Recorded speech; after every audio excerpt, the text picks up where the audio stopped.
குடியுரிமை திருத்த சட்டம் இங்கிலீஷ்ல சிஏஏன்னு சொல்லுவாங்க. அதாவது சிட்டிசன்ஷிப் அமெண்ட்மெண்ட் ஆக்ட். 4 வருஷத்துக்கு முன்னாடியே 2019 டிசம்பர் மாசத்தப்போ சென்ட்ரல் கவர்மெண்ட் வந்து இந்த சிஏஏ பில் பாஸ் பண்ணிட்டாங்க. ஆனா சட்டம் அமலுக்கு கொண்டு வரல. அதுக்கு பல காரணங்கள் இருக்கு. ஆனா போன மார்ச் 11ஆம் தேதி அன்னைக்கு இந்த சிஏஏ சட்டத்தை அமலுக்கு கொண்டு வந்துட்டாங்க. நிறைய பேர் குழம்பி போயிருக்காங்க. எதிர்கட்சிகள் எல்லாம் பயங்கரமா கொந்தளிக்கிறாங்க. சோ அந்த குழப்பத்துக்கும் கொந்தளிப்புக்கும் காரணம் என்னன்னா ஒரு வார்த்தை. அது என்னன்னா நான் முஸ்லிம்ஸ்னு அந்த சட்டத்துல மென்ஷன் பண்ணிருக்காங்க.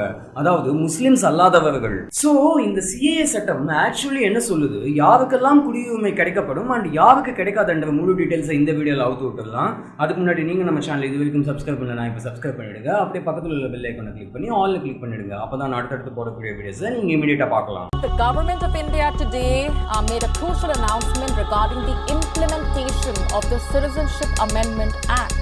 நாடு முழுவதும் குடியுரிமை திருத்தச் சட்டம் அமலுக்கு வந்திருக்கிறது. Modi government has notified the implementation. Indian government has announced the implementation of the Citizen Amendment Act. இந்திய குடியுரிமை திருத்த சட்டத்துக்கான அறிவிக்கையை மத்திய உள்துறை அமைச்சகம் வெளியிட்டிருக்கிறது. போன சில நாட்களாவே இந்த சிஏஏ சட்டத்தை பத்தி லேசா பேசப்பட்டுக்கிட்டு தான் வந்தது.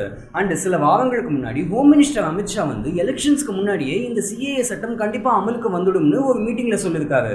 அதுக்கேற்றபடி இப்ப இம்ப்ளிமெண்ட்டும் ஆயிடுச்சு.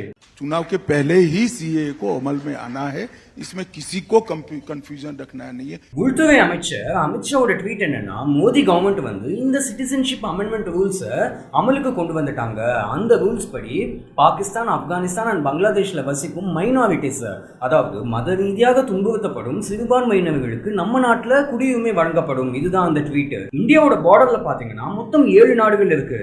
அதாவது 7 அண்டை நாடுகள் நிலத்தோட கனெக்ட் ஆகி இருக்கு. அண்ட் இலங்கை வந்து கடலோட கனெக்ட் ஆன 8வது அண்டை நாடு. சோ மொத்தம் 8 நாடுகள், அதுல 3 நாடுகள் மட்டும்தான் இந்த சிஏஏ சட்டத்துல மென்ஷன் பண்ணிருக்காங்க. சோ பாகிஸ்தான், ஆப்கானிஸ்தான் அண்ட் பங்களாதேஷ் இந்த 3 நாடுகள்ல இருந்து 2014 டிசம்பர் 31ஆம் தேதிக்குள்ள இந்தியாக்குள்ள என்டர் ஆன நான் முஸ்லிம் இம்மைகிரன்ட்ஸ்க்கு குடியுரிமை வழங்கப்படும். இதுதான் அந்த சட்டம். நான் முஸ்லிம் இம்மைகிரன்ட்ஸ்னா இந்துக்கள், கிறிஸ்துவர்கள், சீக்கியர்கள், பார்சிகள், சமணர்கள் அண்ட் பௌத்தர்கள். இவங்கள யாரெல்லாம் 2014க்கு முன்னாடி இந்தியாக்குள்ள வந்துட்டாங்களோ அவங்களுக்கு சிட்டிசன்ஷிப் கொடுப்பாங்களாம். 2014 கழிச்சு 2015ல வந்திருந்தாங்கன்னா அவங்களுக்கு சிட்டிசன்ஷிப் கிடையாது. இந்த சட்டத்தை கிரிட்டிசைஸ் பண்ணக்கூடியவங்க, அதாவது இது தப்புன்னு சொல்லக்கூடியவங்க என்ன சொல்றாங்கன்னா, இந்தியாவோட பார்டர்ல 8 அண்டை நாடுகள் இருக்கு இல்லையா, அப்போ எதுக்காக இந்த 3 நாடுகளை மட்டும் செலக்ட் பண்ணாங்க, பாக்கி உள்ள 5 நாடுகளை இந்த சட்டத்துக்குள்ள எதுக்காக கொண்டு வரல, அது ஏன்னு கேள்வி கேட்டு அதுக்கான பதில் என்ன சொல்லிருக்காங்கன்னா, அந்த 3 நாடுகள் மட்டும்தான் இஸ்லாமிய மதத்தை சேர்ந்தவங்க மெஜாரிட்டியில இருக்காங்க. சோ அப்படிப்பட்ட 3 இஸ்லாமிய நாடுகளை செலக்ட் பண்ணி அங்க மத ரீதியா துன்புறுத்தப்படும் இஸ்லாம் அல்லாத ஃபோக்கஸ் பண்ணி அவங்கள எங்க நாட்டோட சிட்டிசன்ஸா எடுத்துக்கோன்னு சொல்லி சமமா பார்க்காம பார்ஷாலிட்டியோட பிஜேபி நடந்துக்கிறாங்கன்னு சொல்லிட்டு பல பேர் கிரிட்டிசைஸ் பண்ணிருக்காங்க. இந்த கேட்டகரியில கொண்டு வரப்படாதவங்க யாரெல்லாம் பாத்தீங்கன்னா, அதாவது அவங்களும் துன்புறுத்தப்படுறாங்கன்னு சொல்லப்படுது, பட் அவங்க இந்த கேட்டகரியில இல்ல. அது யாருன்னா ஆப்கானிஸ்தான்ல வாழும் இஸ்லாமிய மதத்தை சேர்ந்த ஹசாராசன் சொல்லப்படுறவங்க. அடுத்தது பாகிஸ்தான்ல வாழும் இஸ்லாமிய மதத்தை சேர்ந்த அகமதீசன் சொல்லப்படுறவங்க. சோ இஸ்லாம் நாடுகள்ல இஸ்லாம் அல்லாதவர்கள் மட்டும் துன்புறுத்தப்படல, இஸ்லாம் மதத்தையே சேர்ந்த சில பேருக்கும் அதே நிலைமைதான் இது போன்ற சில ரிப்போர்ட் சொல்லுது. பௌத்தர்கள் பத்தி பார்க்கும்போது இந்தியாவோட டோட்டல் பாப்புலேஷன்ல 0.70%, அதாவது 8.4 மில்லியன் பௌத்தர்கள் இந்தியால இருக்காங்க.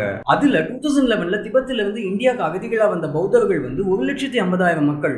ஆனா 7 வருஷம் கழிச்சு 2019ஓட டேட்டா படி 85,000 மக்கள் தான் இந்தியால வசிக்கிறாங்க. மத்தவங்க எல்லாம் யூஎஸ், கனடா, ஜெர்மனி, சுவிட்சர்லாந்து போயிட்டாங்க. சில பேர் டிபெட்டுக்கே திரும்பி போயிட்டாங்க. அதுக்கு அவங்க சொன்ன காரணங்கள் என்னன்னா, இங்க பணம் சம்பாதிக்கிறது கஷ்டம், வேலை கிடைக்கிறது கஷ்டம், வாழறதே கஷ்டம், ஏதோ சில காரணங்கள் சொல்லி அகதிகளா வந்தவங்களே வெவ்வேறு தேசங்களுக்கு மைக்ரேட் ஆயிட்டு போயிட்டாங்க. இந்தியால பிறந்தவனுக்கு தான் இந்தியாவோட அருமை தெரியும். அதனாலதான் proud to be an Indian சொல்லுவோம். அகதிகளா வந்தவங்களுக்கு அந்த பற்றுதல் ஆப்வியஸ்லி இருக்காது. சோ பௌத்தர்களுக்கும் குடியுரிமை வழங்கப்படும். ஆனா அவங்க வந்து அந்த 3 நாடுகள்ல இருந்து தான் வந்திருக்கணும். மற்ற இடத்துல இருந்து வந்திருந்தா அவங்களுக்கு சிட்டிசன்ஷிப் வழங்கப்படாதுன்றதுதான் அந்த சிஏஏ சட்டம். அடுத்தது மியான்மரை சேர்ந்த ரோஹிங்கியான்னு சொல்லப்படுறவங்களையும் இந்த கேட்டகரியில கொண்டு வரல. இன்ஃபேக்ட் 2017 கிட்டத்தட்ட 1 மில்லியன் மக்கள், அதாவது 10 லட்சம் ரோஹிங்கியா மக்கள் வந்து மியான்மரை விட்டுட்டு பங்களாதேஷுக்கு அகதிகளா வந்திருக்காங்க. அப்போ மியான்மர்ல இருந்து வந்த ரோஹிங்கியா மக்களை சிஏஏ சட்டத்துக்குள்ள ஏத்துக்க முடியாது அப்படின்னா 2017 2017 பங்களாதேஷுக்கு வந்த ரோஹிங்கியா மக்களை சிட்டிசனா எடுத்துப்பாங்களான்னு கேட்டா அவங்களுக்கும் குடியுரிமை வழங்கப்படாது. அதான் பங்களாதேஷ்ல இருந்து வந்திருக்காங்கல்ல, அப்ப அவங்களுக்கு சிட்டிசன்ஷிப் கொடுக்கலாமே நமக்கு தோணும். பட் இங்க மேட்டர் என்னன்னா, அந்த ரோஹிங்கியா மக்கள் வந்து முஸ்லிம் மதத்தை சேர்ந்தவங்க. இன்ஃபேக்ட் போன மாசம் பங்களாதேஷ் கவர்மெண்ட் என்ன அனௌன்ஸ் பண்ணாங்கன்னா, இனி புதுசா யாராவது ரோஹிங்கியாவை சேர்ந்தவங்க அகதிகளா வந்தாங்கன்னா அவங்கள நாங்க எங்க நாட்டுக்குள்ள ஏத்துக்க மாட்டோம். ஏன்னா இப்படி ஆல்ரெடி ஏகப்பட்ட பேரை உள்ள அலோவ் பண்ணதால அதுவே எங்களுக்கு பாரமா இருக்கு. அதனால புதுசா யாராவது வந்தாங்கன்னா ஏத்துக்க மாட்டோம்னு சொல்லிட்டு பங்களாதேஷ் அரசாங்கம் சொல்லிருக்கு. சோ அங்க சுத்தி இங்க சுத்தி கடைசியில நான் முஸ்லிம் இமிகிரன்ஸா இருந்து அவங்க அந்த 3 தேசங்கள்ல இருந்து வந்திருந்தா மட்டுமே அவங்களுக்கு குடியுரிமை வழங்கப்படும்ன்றதுதான் அந்த சிட்டிசன்ஷிப் அமெண்ட்மெண்ட் ஆக்ட். இதெல்லாம் நிலத்தோட கனெக்டான நாடுகள், கடலோட கனெக்டான இலங்கையும் இந்தியாவோட ஒரு அண்டை நாடு. பட் அங்கிருந்து இந்தியாவுக்கு வந்து எஸ்பெஷலி தமிழ்நாட்டுக்கு வந்து அகதிகளா வாழும் இலங்கை தமிழர்களை பத்தி இந்த சிஏஏ சட்டத்துல எதுவுமே மென்ஷன் செய்யப்படவே இல்லை. அதோட மீனிங் அவங்களுக்கும் குடியுரிமை வழங்கப்படாதுன்றது போலதான் சொல்லப்பட்டிருக்கு. இப்படி இலங்கை தமிழர்களை இந்த கேட்டகரியில கொண்டு வராம ரிஜெக்ட் பண்ணதுக்கு நல்ல பொருத்தமான ஆன்சரா என்ன சொல்வாங்கன்னா, இந்தியாவோட நிலப்பரப்போட கனெக்ட் ஆன சில நாடுகளுக்கு குடியுரிமை வழங்காத போது இந்தியாவோட எந்த விதத்திலையும் பூமி வழியா கனெக்ட் ஆகாத இலங்கைக்கு அங்கிருந்து அகதிகளா வரவங்களை எதுக்கு இந்த சிஏஏ சட்டத்துக்குள்ள கொண்டு வரணும் தான் கேட்பாங்க. இந்த கடல் வழி பூமி வழின்னு சொல்லும்போது லாஜிக்கலா நல்லா தான் இருக்கு. பட் பல பேரால அது ஏத்துக்க முடியல. எதுக்காக அவங்களுக்கு குடியுரிமை வழங்கப்படலன்ற கேள்வி எழதான் செய்யுது. சோ 2019 இந்த லாவை பாஸ் பண்ணிட்டாங்க. அது வந்து சிட்டிசன்ஷிப் அமெண்ட்மெண்ட் ஆக்ட் 2019. பட் அதோட ரூல்ஸ் சிட்டிசன்ஷிப் அமெண்ட்மெண்ட் ரூல்ஸ் வந்து 2024ல கொண்டு வந்திருக்காங்க. இதுல நிறைய பேருக்கு காமனா வந்த கேள்வி என்னன்னா, சிட்டிசன்ஷிப்பை எங்க பறிச்சிடுவாங்களோன்ற டவுட் வந்தது. அதுக்கு ஹோம் மினிஸ்டர் அமித்ஷா ஒரு மீட்டிங்ல என்ன சொன்னாங்கன்னா, எந்த ஒரு இண்டிவிஜுவலோட குடியுரிமையை பறிப்பதற்கான சட்டம் கண்டிப்பா இது கிடையாது. அந்த 3 நாடுகள்ல மத ரீதியா துன்புறுத்தப்படும் சிறுபான்மையினர்களுக்கு குடியுரிமை வழங்கும் சட்டம் தான் இதுன்னு சொல்லியிருக்காரு. सीए किसी की भी नागरिकता लेने का कानून नहीं है, छीनने का कानून नहीं है. पाकिस्तान और बांग्लादेश से उनको नागरिकता देने का कानून है. இந்த சிட்டிசன்ஷிப் ஆக்ட்ன்றது 1955ல கொண்டு வந்தது. அது கொஞ்சம் மாத்தி அமெண்ட்மெண்ட் பண்ணதால தான் இந்த சிட்டிசன்ஷிப் அமெண்ட்மெண்ட் ஆக்ட் 2019ல வந்தது. சோ அந்த 1955 ஆக்ட் படி என்ன சொல்லிருக்காங்கன்னா, ஒரு இண்டிவிஜுவல் வந்து 11 ஆண்டுகள் இந்தியால வாழ்ந்திருந்தாங்கன்னா அவங்க வந்து சிட்டிசன்ஷிப்க்கு அப்ளை பண்ணலாம். அதாவது மினிமம் 11 இயர்ஸ் அவங்களோட மொத்த ஜீவாதாரமே இந்தியால இருந்திருக்கணும். அப்போ அவங்க வந்து சிட்டிசன்ஷிப்க்கு அப்ளை பண்ணலாம். இது வந்து பழைய சட்டம். அதை இப்போ அமெண்ட்மெண்ட் பண்ணி இந்த சிஏ ஆக்ட்ல என்ன கொண்டு வந்தாங்கன்னா, அந்த 11 ஆண்டுகளை 5 ஆண்டுகளா மாத்திருக்காங்க. சோ ஒரு இண்டிவிஜுவல் வந்து மினிமம் 5 இயர்ஸ் இந்தியால வாழ்ந்திருக்கணும். அப்போ அவங்க வந்து சிட்டிசன்ஷிப்க்கு அப்ளை பண்ணலாம். சோ 5 இயர்ஸ் இந்தியால வாழ்ந்திருக்கணும் அண்ட் அவங்க வந்து 31 டிசம்பர் 2014 இந்தியாவுக்கு வந்திருக்கணும். அப்படிப்பட்டவங்களுக்கு குடியுரிமை கிடைக்கும்ன்றதுதான் அந்த சட்டம். 2019ல அந்த டைம்ல பிரசிடென்டா இருந்த ராம்நாத் கோவிந்த் வந்து கையெழுத்து போட்டு அந்த சட்டத்தை பாஸ் பண்ணிட்டாரு. அந்த லா பாஸ் பண்ண உடனே இந்தியாவோட பல இடங்கள்ல பயங்கரமான போராட்டங்கள் எல்லாம் பண்ண ஆரம்பிச்சிட்டாங்க. அசாமோட குவஹாட்டில போராட்டம் நடந்தது, டெல்லியோட ஷஹீன் பாக்ல போராட்டம் நடந்தது, தமிழ்நாட்டோட சென்னையில கூட நிறைய இடங்கள்ல போராட்டம் நடந்தது. பட் அந்த போராட்டங்கள் நடந்த காலகட்டம் வந்து டிசம்பர் 2019. அடுத்த 2-3 மாசங்கள்ல மார்ச் 2020ல என்ன நடந்ததுன்னு நான் சொல்ல வேண்டிய அவசியமே இல்லை.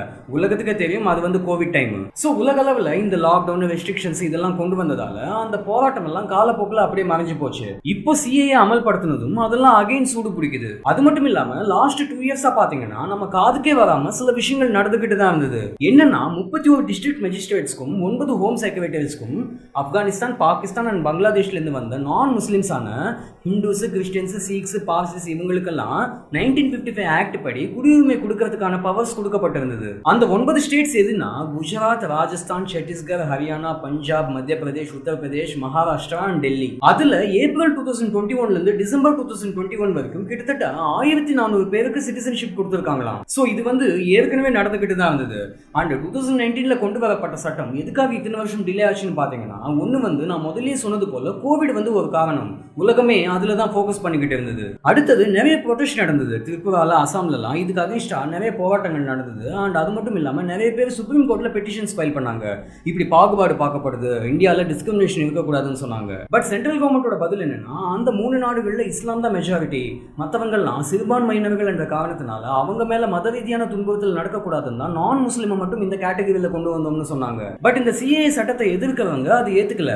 ஹிந்துஸ்க்கும் கிறிஸ்டியன்ஸ்க்கும் சிட்டிசன்ஷிப் கொடுக்கும்போது முஸ்லிம்ஸ்க்கும் கொடுக்கணும்னு டிமாண்ட் பண்ணாங்க. சோ இந்த எல்லா காரணத்தினாலும் தான் இத்தனை வருஷமா டிலே ஆகி இப்போ 2024 மார்ச் 11 அது இம்ப்ளிமெண்ட் ஆகிருக்கு. சோ அந்த சிட்டிசன்ஷிப்க்கு அப்ளை பண்ணணும், அதுவும் ஆன்லைன் மோட்ல தான் பண்ணணும், மேனுவல் சிஸ்டம் கிடையாது.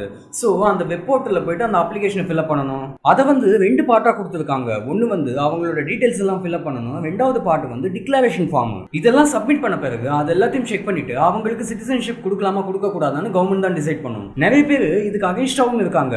ஃபார் எக்ஸாம்பிள் வெஸ்ட் பெங்காலோட சிஎம் மம்தா பானர்ஜி அண்ட் காங்கிரஸ் அவங்களோட கேள்வி என்னன்னா, லோக்சபா எலெக்ஷன்ஸ் முன்னாடி வச்சுக்கிட்டு எதுக்காக இதெல்லாம் இம்ப்ளிமெண்ட் பண்ணணும்னு இப்படி நிறைய அப்போசிஷன்ஸ் இருக்கு. அண்ட் போன தடவை 2020 இந்த ப்ரொடெஸ்ட் கம்யூனல் ரயாட்ஸ் இதெல்லாம் டெல்லியில நடந்ததால இந்த தடவை அப்படி எதுவும் நடந்துடக்கூடாதுன்றதுக்காக இந்த சிட்டிசன்ஷிப் அமெண்ட்மெண்ட் ஆக்ட் நோட்டிஃபை பண்ணதும் டெல்லியோட பல பகுதிகளில் செக்யூரிட்டியை டைட் பண்ணிருக்காங்க. Heightened security was observed in various parts of Delhi. Night patrol, flag march by paramilitary personnel. Police and paramilitary forces டெல்லியோட பல பகுதிகளில் டிப்ளாய் பண்ணிருக்காங்க. ஸோ இதெல்லாம் தான் அந்த குடியுரிமை திருத்த சட்டம் பத்தின டீடைல்ஸ். கண்டிப்பா உங்களுக்கு இன்ஃபர்மேட்டிவா இருக்கும்னு தோணுது. அண்ட் இந்த கான்செப்ட் பத்தி தெரியாத உங்க ஃப்ரெண்ட்ஸ் அண்ட் ரிலேட்டிவ்ஸ்க்கு இந்த வீடியோவை ஷேர் பண்ணுங்க. அப்படியே நம்ம சேனலை சப்ஸ்கிரைப் பண்ணிடுங்க. மீண்டும் அடுத்த வித்தியாசமான வீடியோவில் சந்திக்கலாம். Until then, bye.